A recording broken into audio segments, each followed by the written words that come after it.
It doesn't matter how much money you make. It's really your capacity to take your creativity and stop trading time for money. It's the worst trade in the world. Everybody's a financial trader. Yeah.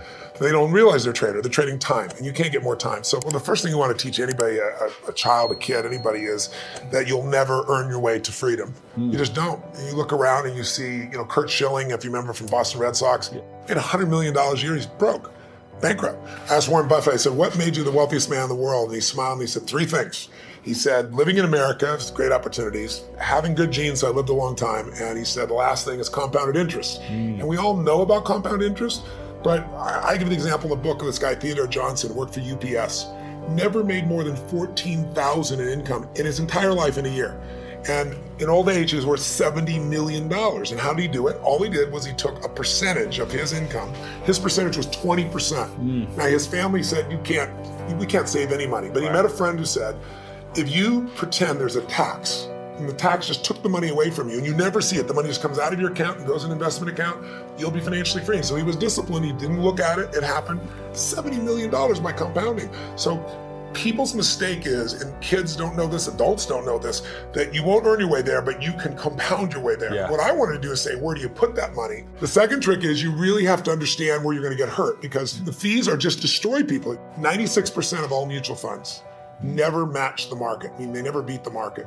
So I was just on a morning show this morning, and Michael Bloomberg's, one of his guys that has some of his money. So this is the only industry I know of where people think they can be a doctor. They think they can be a financial planner. And I said to him, well, look, the statistics, Warren Buffett taught me this. He said, Ray Dalio told me this. David Swenson, who took Yale from $1 billion to $24 billion in 2 decades. These are people telling me this. Right. Nobody beats the market except a couple unicorns that nobody has access to. And I said, I didn't say you're not one of them, but I said, here's the truth. 96% of mutual funds don't match the market. That means 4% succeed. Now, what are your chances of picking the right mutual fund? People don't know what they're doing. They put their money in a 401k. They pick a mutual fund not knowing what it is. If you play blackjack and you and I play and you get 2 face cards and your inner idiot says, hit me, I want to get 1 chance in a million when you get an ace. You have an 8% chance of winning. Right. If you try to get a mutual fund, you got the 4% chance of winning. So what I show people is not only do you not get the result, thinking logically, if I hire someone else to do it, they'll do better than me. But in addition, you pay around 2,000% more than it's worth.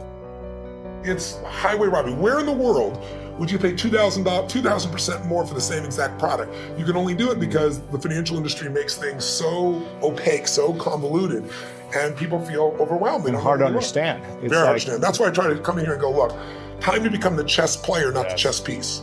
Let me teach you so you understand what's going on. It's not that complex. They use all these big words, but when you know what's going on, you don't get screwed, and more importantly, you take advantage of the system instead of letting the system take advantage of you. I have always looked for people that were playing the game at a different level than I am and or knew the road ahead. I always tell people, anticipation is power. If you ever play a video game against a child, it's pretty disastrous. It's like, it's not the kid is faster and smarter. If they played this game before, like 8 million times. So they know the first shot's here, the second shot's here, the third shot there, and you're like reacting. So when you're reacting to things, you fail. So my mentors have been people over the year, different people. My earliest mentor was a man named Jim Rohn. He was a personal development speaker, just touched my life. I think most people don't train their mind and emotions. It's like, I think the most powerful muscles to me are not physical, they're as strong as important as they are. It's like faith is a muscle, courage is a muscle, determination is a muscle, playfulness is a muscle. Passion unexpressed weakens. Faith untested gets smaller.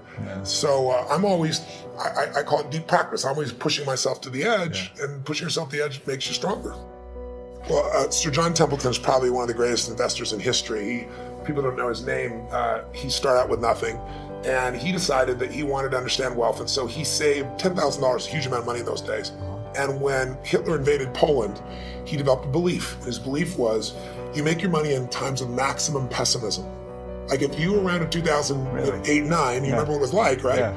You could have bought, the Sands in Las Vegas, you could have bought their stock for $2.28. Today it's $67. Wow. It's a 3,000% return. So people in those times, he understood that. And so what he did was, and everybody thought the world was going to end, he took $10,000, he bought every stock on the New York Stock Exchange that was $1 or less, including companies everybody thought were going bankrupt. But when things are bad, people think it's going to be bad forever.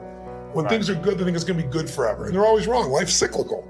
So there's a season for everything. So once we got through World War II and went a few years later, guess what? Those same stocks made him a billionaire. So when I asked him, I said, what's the secret to wealth? His response really touched me. He goes, you know it, you teach it. I said, what's that? He said, gratitude.